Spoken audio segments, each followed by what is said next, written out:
Now next chapter is chapter 13 probability. देखो chapter 13 probability में जो ये चैप्टर हम किस तरह से इसको अप्रोच करेंगे। फर्स्ट ऑफ ऑल हम 13.1 नहीं करेंगे, पहले हम करेंगे 13.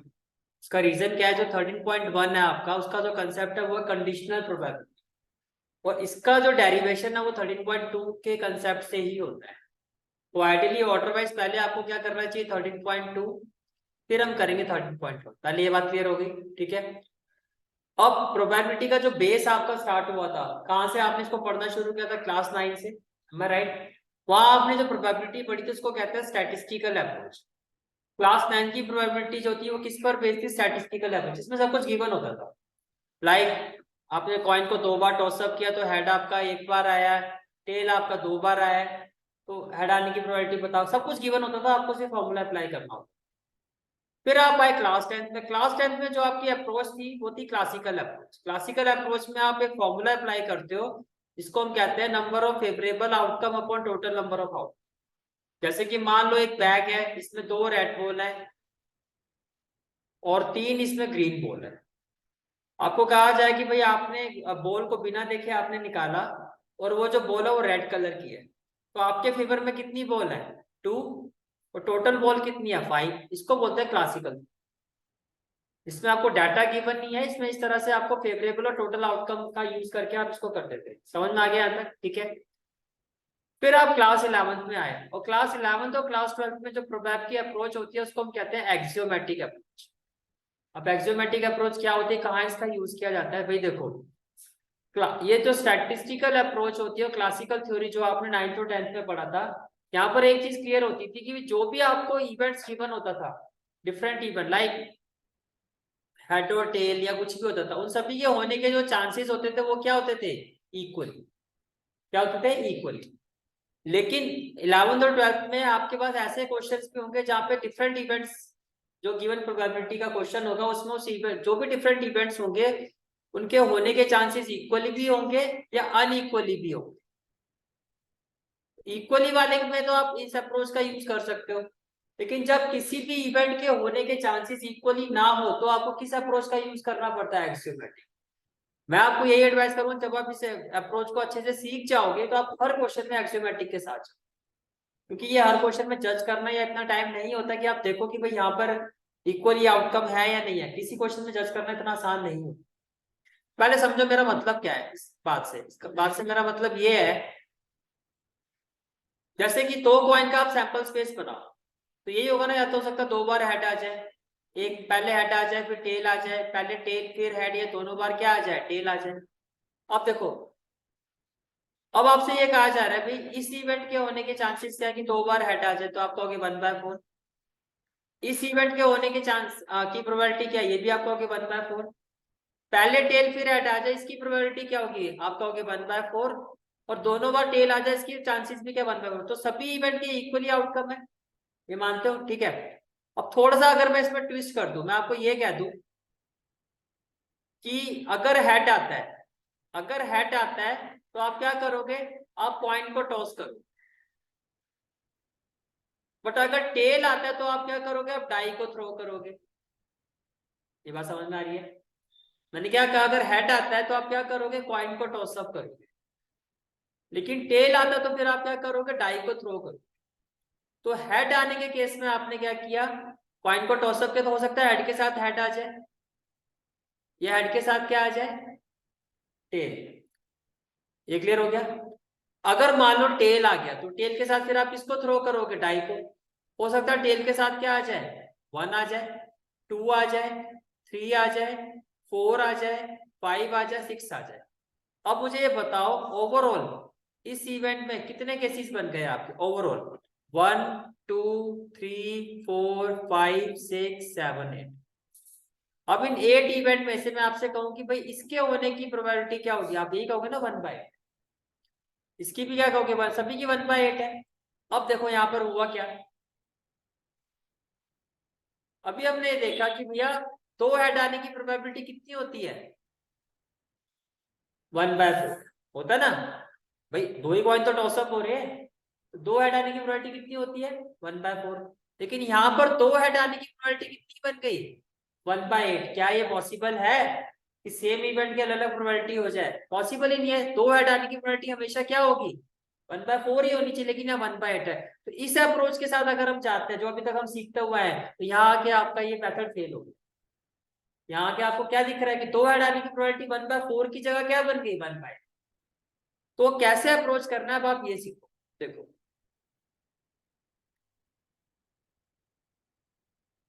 पहली बात तो देखो, हर इवेंट के हर क्वेश्चन में सैंपल स्पेस बनाना पॉसिबल नहीं है।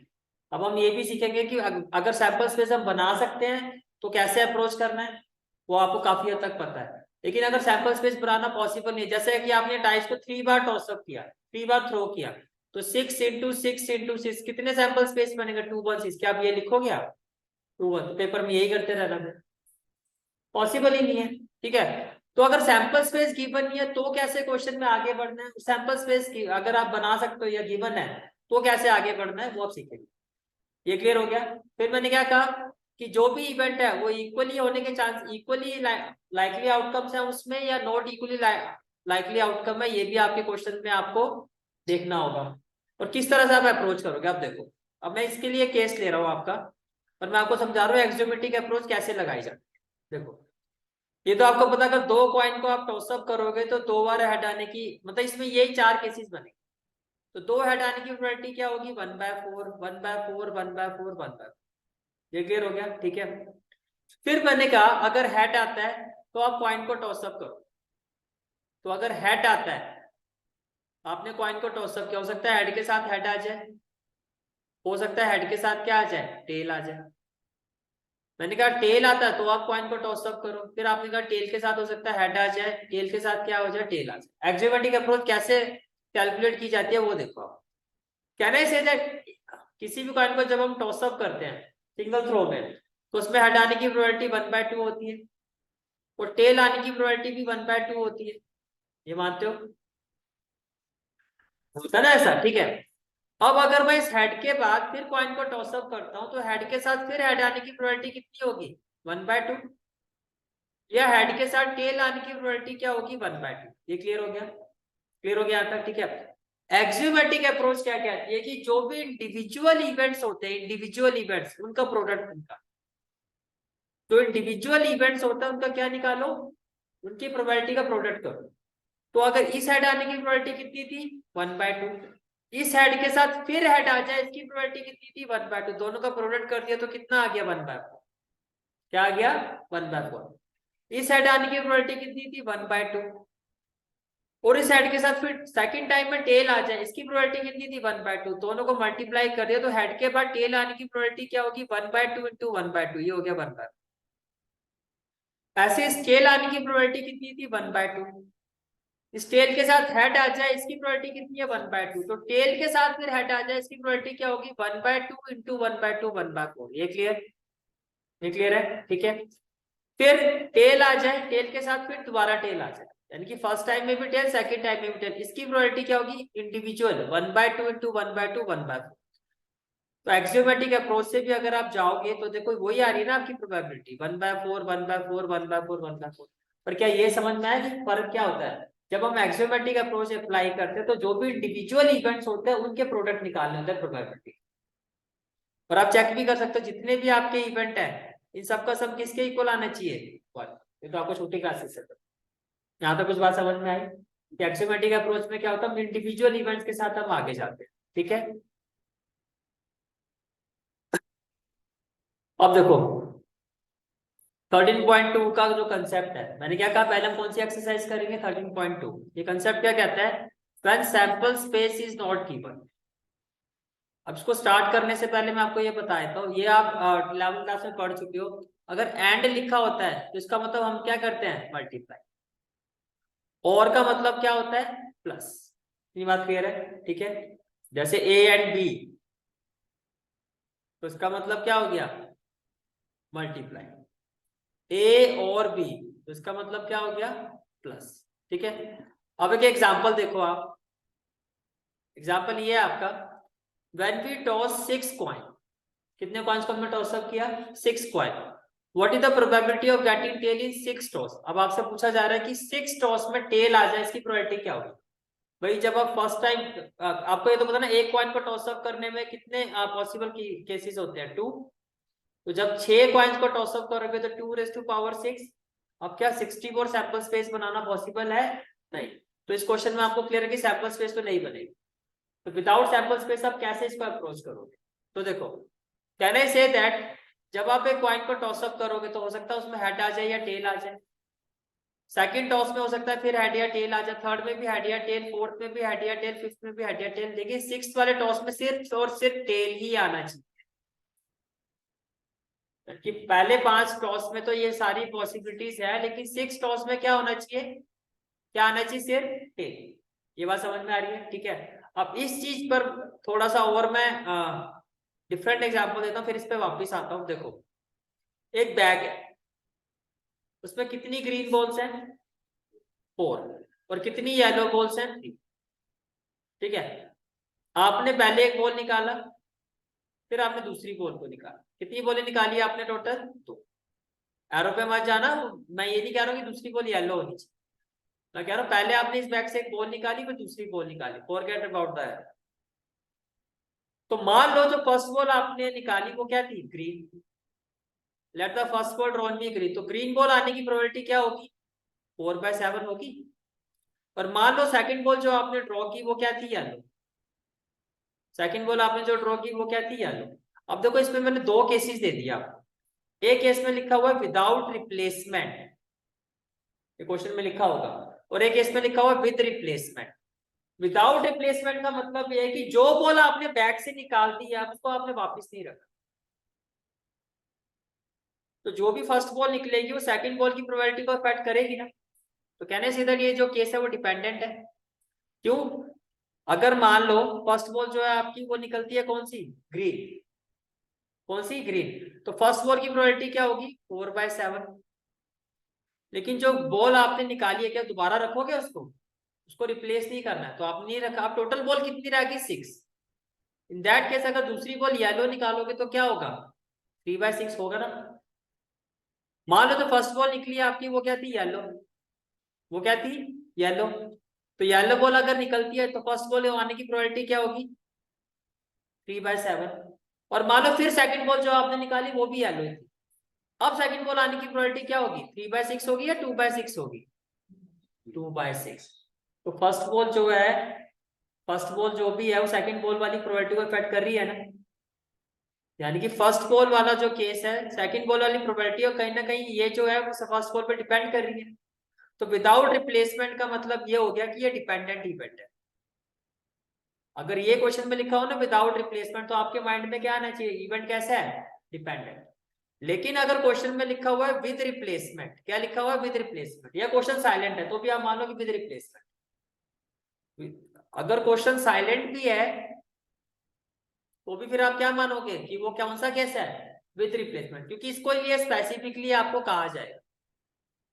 ये बात क्लियर होगी? ठीक है। अब इसमें देखो, फर्स्ट बॉल हो सकता है आपने जो निकाली वो ग्रीन है तो 4/7, जो निकाली वो वापिस डाल दी। सॉरी।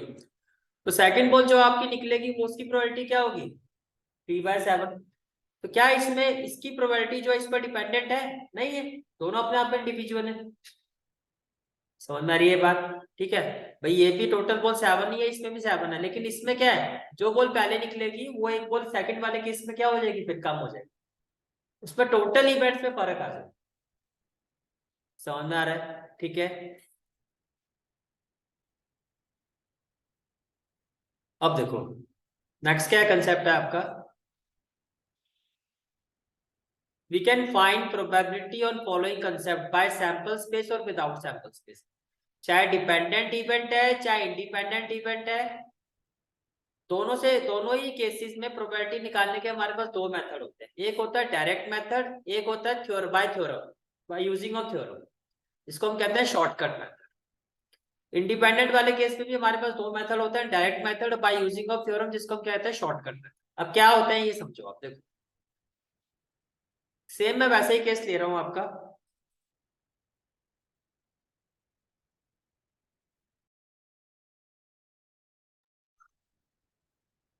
अब देखो वन बाय वन, जैसे कि आपका एक एग्जांपल ले लिया मैंने, एक बैग है जिसमें 3 ग्रीन बॉल्स है और 2 क्या है, येलो बॉल्स। ये क्लियर हो गया, ठीक है। तो 3 ग्रीन बॉल्स का मतलब ये हो गया, मान लो लेट दो 3 green balls be G1 G2 and G3 and let the 2 yellow balls be Y1 and Y2। अब इस बैग में से वन बाय वन आपने कितनी बॉल ड्रू की है, 2।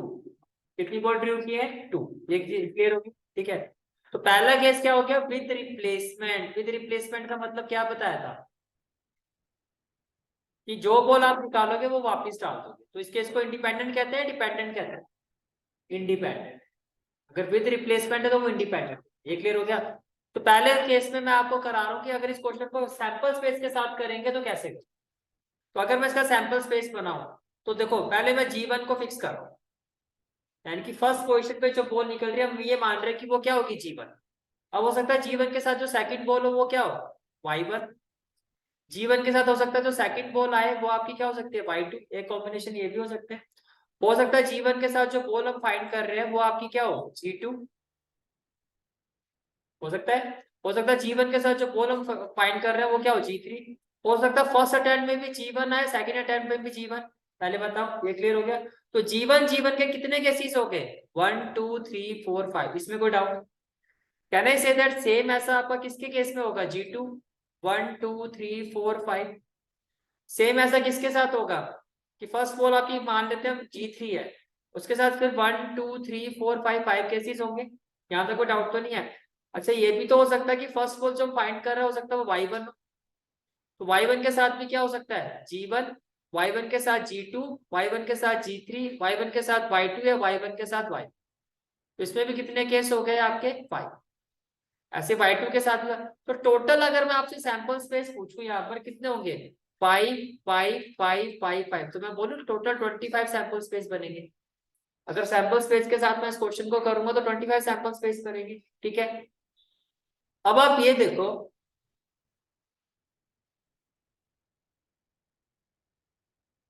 ये हमें 2 बॉल फाइंड कर, ठीक है। और मान लो क्वेश्चन में कहा गया कि find the probability of getting first ball green and second ball yellow. First ball क्या होनी चाहिए, ग्रीन, और सेकंड बॉल क्या होनी चाहिए, येलो। ये क्लियर हो गया, ठीक है। तो can I say that first ball green और सेकंड बॉल येलो, तो इसमें कितने फेवरेबल केस कितने हैं, फर्स्ट बॉल ग्रीन और सेकंड बॉल येलो। एक ये वाला केस होगा, ग्रीन और येलो, 3 4 5 6। तो आपके फेवर में कितने केस हैं, 6, और टोटल केस कितने हैं, 25। तो मेथड 1 समझ में आ गया कि अगर सैंपल स्पेस के साथ हम इस क्वेश्चन को करेंगे तो कैसे अप्रोच करेंगे। ये क्लियर हो गया, ठीक है। अच्छा मेथड टू क्या है कि आप बिना सैंपल स्पेस के करो। तो बिना सैंपल स्पेस के कैसे करो, without sample space. First ball कौन सी होनी चाहिए आपकी, ग्रीन। उस बैग में कितनी ग्रीन बॉल है, 3, और कितनी येलो बॉल है, मानते हो। फर्स्ट बॉल ग्रीन होनी चाहिए, मैं बोल सकता हूँ 3/5। सेकंड बॉल क्या होनी चाहिए, एंड का मतलब मैंने क्या बताया था, मल्टीप्लाई। और का मतलब क्या बताया था, प्लस। एंड है ना, तो एंड का मतलब मल्टीप्लाई। सेकंड बॉल कौन सी होनी चाहिए, येलो। तो मैं बोलूं 2/5, तो 3/5 इंटू 2/5 क्या होगा, 6/25। से क्लियर, क्या होगा 6/20। दोनों से सेम ही आंसर आ रहा है ना। तो आपको समझ में आ गया कि विदाउट रिप्लेसमेंट या विद रिप्लेसमेंट वाले क्वेश्चन को करने के आपके पास 2 मेथड होते हैं। फर्स्ट मेथड था आपका with sample space, second method क्या था, थ्योरम का यूज करना। ये थ्योरम है, ठीक है। अगर इंडिपेंडेंट इवेंट होता है, अगर 2 इवेंट इंडिपेंडेंट है तो उसकी प्रोबेबिलिटी क्या होगी, लाइक PA इंटू PB। समझ में आ गया, ठीक है। चलो मैं आगे, यहां तक क्लियर है। चलो जी। अब आता है डिपेंडेंट इवेंट। डिपेंडेंट इवेंट में मैंने क्या कहा, 2 मेथड होता है हमारे पास, एक सैंपल स्पेस और एक with theorem, that is direct method. तो डिपेंडेंट इवेंट का मतलब यही होता है ना, विदाउट रिप्लेसमेंट। पहले बताओ ये चीज क्लियर। अगर विदाउट रिप्लेसमेंट वाली बात करूं तो जो आपके वो टोटल केसेस बने थे, जो आपके वो टोटल केसेस सैंपल स्पेस बने थे, उसमें सेम सेम वाले हटा दो। मेरी बात समझ में आ रही है। भाई अगर विदाउट रिप्लेसमेंट है तो क्या ये चीज पॉसिबल है कि ग्रीन के साथ फिर ग्रीन बॉल आ सकती है कभी? क्योंकि अगर वो ग्रीन बॉल आपने निकाल दी, उसको रिप्लेस तो किया नहीं होगा, तो ग्रीन के साथ ग्रीन कैसे हो सकता है? क्या फिर ये पॉसिबल है G2 के साथ G2? क्या G3 के साथ G3 पॉसिबल है? क्या Y1 के साथ Y1 पॉसिबल है? नहीं। अगर विदाउट रिप्लेसमेंट है तो ये पांचों केसेस फिर पॉसिबल नहीं है। पहले बताओ ये बात समझ में आ रही है? तो फिर टोटल सैंपल स्पेस 25 नहीं होगा, 25 माइनस 5 20 होगा। ये मानते हो? ठीक है। अगेन वही, पहली बॉल क्या होनी चाहिए? ग्रीन। सेकंड बॉल क्या होनी चाहिए? यार ये क्वेश्चन में आ गया। तो फेवरेबल केस तो यही रहेंगे 1 2 3 4 5 6। इन दैट केस आपका जो प्रोबेबिलिटी होगा वो क्या होगा? 6/20। पहले बताओ ये क्लियर हो गया? ये क्लियर हो गया? सैंपल स्पेस के साथ यही आएगा आपका आंसर। तो आंसर विद मेथड 1 तो आंसर क्या आएगा? 6/20। Now with method 2, with method 2 can I से अगर डिपेंडेंट इवेंट है तो येलो बॉल की जो प्रोबेबिलिटी है वो इस पर डिपेंड करेगी, क्योंकि अगर वो बॉल ग्रीन निकली तो कहीं ना कहीं जो येलो बॉल की प्रोबेबिलिटी है वो नॉर्मल प्रोबेबिलिटी से चेंज हो जाएगी। भाई पहली बॉल येलो ग्रीन आने पर आंसर कुछ हो आएगा, और पहली बॉल अगर येलो निकलती है तो फिर सेकंड बॉल येलो, इसकी प्रोबेबिलिटी क्या होगी? डिफरेंट होगी। मेरी बात समझ में आ रही है? अगर डिपेंडेंट वाला केस है तो इसका मतलब जो सेकंड प्रोबेबिलिटी है, सेकंड इवेंट की जो प्रोबेबिलिटी है आपकी, वो कहीं ना कहीं किस पे डिपेंड करती है? फर्स्ट। ये समझ में आ गया? इस केस में फिर आपका जो कंसेप्ट होता है वो क्या होता है? That required probability will be equal to probability of getting first ball into probability of getting second ball when first ball is green। तो इसको बोलते हैं ये क्या है यहाँ पर? ये कंडीशन है। ये क्या है? कंडीशन है। डिपेंडेंट प्रोबेबिलिटी में जो फर्स्ट इवेंट होता है वो एक कंडीशन होता है सेकंड इवेंट में, क्योंकि इससे इसकी प्रोबेबिलिटी क्या हो रही है? अफेक्ट कर रही है। देखो सिंपल सी बात है, अगर फर्स्ट बॉल ग्रीन है तो सेकंड बॉल येलो, उसकी प्रोबेबिलिटी क्या होगी? 2/4। सिंपल सी बात है। 5 से एक बॉल कम हो जाएगी, क्योंकि क्या है? Without replacement. अगर मान लो फर्स्ट बॉल ग्रीन ना होके येलो होती, क्या होती? येलो। फर्स्ट बॉल ग्रीन ना होके क्या होती? येलो। तो फर्स्ट बॉल आने की प्रोबेबिलिटी क्या थी? 3 ग्रीन 2 येलो। तो फर्स्ट बॉल आने की प्रोबेबिलिटी क्या होती है? अब यही कहते हैं ना 2/5। अब जो बॉल आ गई है क्या सेकंड वो दोबारा आपने रखी होगी? नहीं। अब कितनी बॉल यहाँ पे बची होगी? 1। तो सेकंड बॉल येलो, इसकी प्रोबेबिलिटी क्या हो जाएगी? 1/4 होगी या नहीं होगी? पहले मुझे ये बताओ। होगी ना? अच्छा, अब इस वाले केस पर आ जाओ। 3 ग्रीन 2 येलो। अगर फर्स्ट बॉल आपकी क्या है? ग्रीन, तो फर्स्ट बॉल आने की प्रोबेबिलिटी क्या होगी? 3/5 होगी। In that case second ball yellow, इसकी प्रोबेबिलिटी क्या होगी? 2/4। क्या ये दोनों आपको सेम दिखाई दे रहा है? तो फर्स्ट बॉल कौन सी है, सेकंड बॉल की प्रोबेबिलिटी उस पर डिपेंड कर रही है ना। अब विदाउट रिप्लेसमेंट वाले में आना, 3 green 2 yellow. First ball green हो तो क्या होगा? 3/5, और सेकंड बॉल येलो क्या होगा? 2/5। मानते हो? 3 green 2 yellow. First ball yellow क्या होगा? 2/5। सेकंड बॉल येलो तो भी क्या होगा? 2/5। क्या इसमें कोई फर्क पड़ रहा है? तभी तो कह रहे हो इंडिपेंडेंट,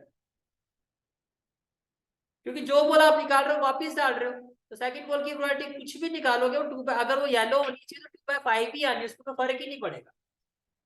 अब समझ में आ रहा है कि इंडिपेंडेंट और डिपेंडेंट का मतलब क्या है यहाँ पे? भैया डिपेंडेंट वाले केस में जो फर्स्ट इवेंट है उसकी प्रोबेबिलिटी क्या होती है? वो सेकंड को अफेक्ट करती है। फर्स्ट ग्रीन होगा तो इसकी प्रोबेबिलिटी कुछ और होगी, फर्स्ट बॉल येलो होगी तो इसकी प्रोबेबिलिटी कुछ और होगी। समझ में आ गया? ठीक है।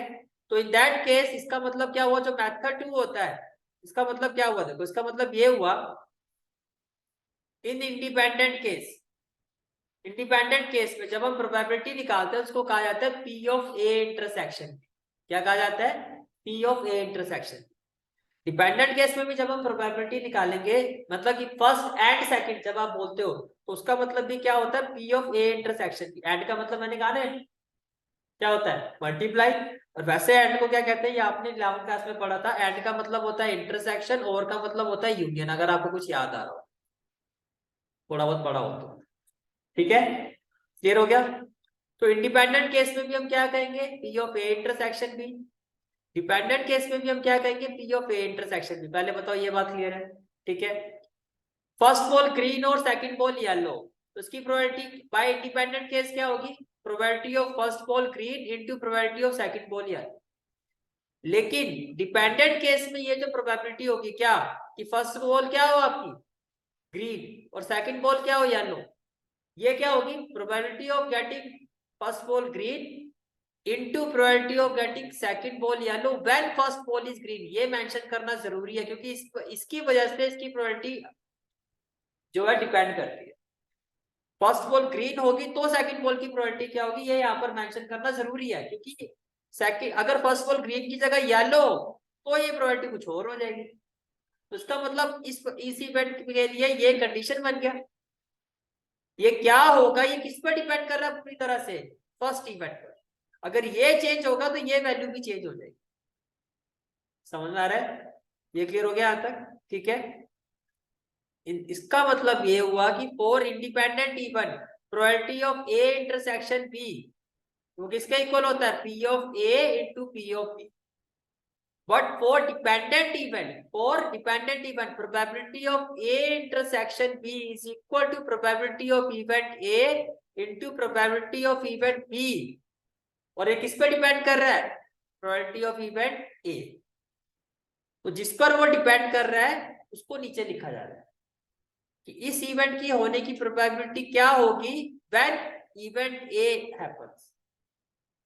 तो जिस पर वो डिपेंड कर रहा है इसी को कहा जाता है कंडीशनल प्रोबेबिलिटी। इसी से आपका कंसेप्ट आता है कंडीशनल प्रोबेबिलिटी, जो आपका 13.1 का कंसेप्ट है वो यहां से डिराइव हुआ है। 13.1 में जो आपको फाइंड करना होता है वो ये वैल्यू फाइंड करनी है कि सेकंड बॉल आपकी येलो हो, अगर फर्स्ट बॉल आपकी क्या है, first ball drawn is green, इसकी प्रोबेबिलिटी फाइंड करो। इफ फर्स्ट बॉल ड्रॉन जो निकल चुकी है वो कंडीशन है, वो गिवन कंडीशन जो होती है, जो गिवन इवेंट होता है वो कंडीशन होता है। जो आपको फाइंड करना है, वो न्यूमरेटर में आएगा, जो गिवन है वो आपका डिनोमिनेटर में आता है। और यही आपका क्या है कंडीशन, कि भैया अगर ऐसा है तो ये क्या होगा। तो इसी फॉर्मूले से आपका कंडीशन प्रोबेबिलिटी का फॉर्मूला डिराइव होता है। कैसे, देखो अगर मैं आपको ये कह रहा हूं, if I am saying that what will be the probability, देखो अगर मैंने कहा कि P of A intersection B in case of A dependent is equal to P of A into P of B by A, ये समझ में आ रहा है। तो can I say that P of B by A is equal to P of A intersection B upon P of A, yes और no, इसमें कोई doubt तो नहीं है, ये समझ में आ रहा है आपको, क्लियर है यहाँ तक, क्लियर हो गया यहाँ तक, ठीक है। तो ये आपका जो कंसेप्ट है ये आपका 13.1 का फॉर्मूला है। अगर आपने की होगी स्कूल में तो आपकी मैडम ने फॉर्मूला लिखवाया होगा। अच्छा, ये अगर ऐसे हो जाए ए बाय बी, इसका मतलब कंडीशन किस पर लगी है, जिस पर कंडीशन है वो डिनोमिनेटर में आता है, न्यूमरेटर तो सेम भी रहेगा, P of A intersection B upon P of, यहां तक कोई डाउट है तो बताओ। इसलिए मैंने कहा कि एनसीईआरटी का जो ऑर्डर है वो ठीक नहीं है, आइडियली आपको पहले 13.2 करनी चाहिए, क्योंकि 13.1 आप सीधा कैसे कर सकते हो जब आपको पता ही नहीं कंडीशन ये बना कैसे, ये है क्या। आप समझ में आ रहा है ये क्या है, ठीक है। चलूं मैं आगे, कुछ पूछना है यहाँ तक, क्लियर है सबको, ठीक है।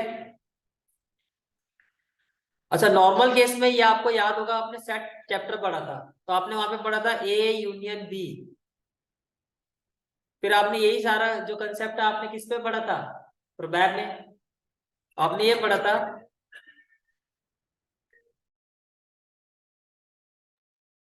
देखो नॉर्मल केस में जो P of A intersection P है, जो 11वीं क्लास से पढ़ते हुए आ रहे हो, ये किसके इक्वल होता है, P of A plus P of B minus P of A union, ये क्लियर हो गया, ठीक है। But for mutually exclusive event का मतलब दो ऐसे इवेंट जिस पर कुछ भी कॉमन नहीं है। जैसे कि अगर मैं ग्रीन बॉल ड्रॉ कर रहा हूँ और उसके बाद येलो बॉल कर रहा हूँ, ये दोनों अलग अलग है ना चीजें, ये दोनों कॉमन चीज तो है नहीं, नहीं है ना कॉमन इसमें कुछ भी। तो ये दोनों के दोनों इवेंट क्या है, म्यूचुअली एक्सक्लूसिव इवेंट। तो म्यूचुअली एक्सक्लूसिव इवेंट के केस में जो आपका ये वाला पार्ट होता है, इंटरसेक्शन वाला पार्ट होता है, वो किसके इक्वल हो जाता है, जीरो के। किसके इक्वल हो जाता है, जीरो के। इसी समझ में आ रही है। और म्यूचुअली एक्सक्लूसिव इवेंट किसको कहते हैं, इसमें इंटरसेक्शन क्या हो, जीरो, इसमें कुछ भी कॉमन ना हो। और म्यूचुअली एक्सक्लूसिव इवेंट, अगर ए और बी म्यूचुअली एक्सक्लूसिव इवेंट है तो इनका इंटरसेक्शन किसके इक्वल हो जाएगा, जीरो के। ये क्लियर हो गया, ठीक है। तो P of A by B ये समझ में आ गया किसके इक्वल होता है, P of A intersection B upon P of B। पहले बताओ ये चीज क्लियर होगी। और दूसरी चीज क्या आपको समझ में आ गई, P of B by A ये किसके इक्वल होगा, P of A intersection B upon P। ये सारी चीज समझ में आ गई। ये भी समझ में आ गया अगर म्यूचुअली एक्सक्लूसिव इवेंट होता है तो इंटरसेक्शन इक्वल टू क्या होता है, 0। ये क्लियर हो गया यहाँ तक, ठीक है। इट मींस सिंपल सी बात ये है कि for mutually exclusive event P of A union B, ये तो 0 हो गया ना आपका। For mutually exclusive event P of A union B is equal to what, ये सारी प्रॉपर्टीज है जो हम आगे क्वेश्चंस में यूज करेंगे। पहले मैं आपको सारे कंसेप्ट समझा रहा हूँ, समझ में आ रहा है, ठीक है। चलो जी ये भी क्लियर हो गया। अब देखो समटाइम क्वेश्चन में आपको इस तरह से कहा जाएगा, find the probability of not A and not B. देखो कोई भी इवेंट होता है तो उसको हम कहते हैं A. Find the probability of getting event A, तो नॉट ए को हम यही कहेंगे ना ए डैश, अगर आपको कुछ याद आ रहा हो तो। मैं कह रहा हूँ नॉट ए, इसका मतलब ए डैश, और एंड का मतलब मैंने अभी बताया क्या होता है, इंटरसेक्शन। नॉट बी तो ये हो गया बी डैश। ये क्लियर हो गया। अब आपको याद है हमने डी मॉर्गन्स लॉ पढ़ा 11th क्लास में, सेट चैप्टर में क्या पढ़ा था, De Morgan's law. De Morgan's law में क्या होता था कि A complement intersection B complement ये किसके इक्वल होता था, A union B whole complement, और A complement union B complement अगर ये यूनियन है तो इक्वल टू में क्या होगा, A intersection B whole complement. पहले बताओ ये चीज समझ में आ रही है। तो क्या मैं इसको ऐसे लिख सकता हूँ, P of A intersection P of not A intersection not B is equal to P of A union B whole complement. इसको क्या मैं ऐसे ले सकता हूँ, ये क्लियर है यहाँ तक आपको, ठीक है। और क्या आप इस चीज से एग्री करते हो, P ऑफ A, देखो P of A union B और plus P of A union B whole complement is equal to 1। भाई कोई भी इवेंट में दो इवेंट होते हैं, किसी प्रोबेबिलिटी में दो इवेंट होते हैं। जैसे कि मान लिया कि प्रोबेबिलिटी ऑफ इवेंट ए, तो उसका अपोजिट क्या होगा, probability of not event A, ये 1 के इक्वल होता है ना। जैसे कि मान लो एक बैग है जिसमें एक ग्रीन बॉल है, एक येलो बॉल है, और एक आपकी पिंक बॉल है। ग्रीन बॉल निकालने की प्रोबेबिलिटी मैंने कहा क्या होगी, तो आपने कहा पी जी, आपने कहा जी 1/3।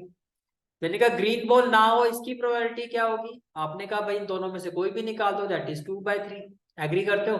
मैंने कहा दोनों को प्लस करो, आपने प्लस किया P of G plus P of not G, और ये क्या हो गया 1/3 प्लस 2/3, तो कितना हो गया 3/3 and it is equal to 1। समझ में आ रहा है। तो can I say that probability of A union B plus probability of A union B whole complement it is equal to 1। किसके इक्वल होगा, ये 1 के इक्वल होगा। इस चीज से एग्री करते हो।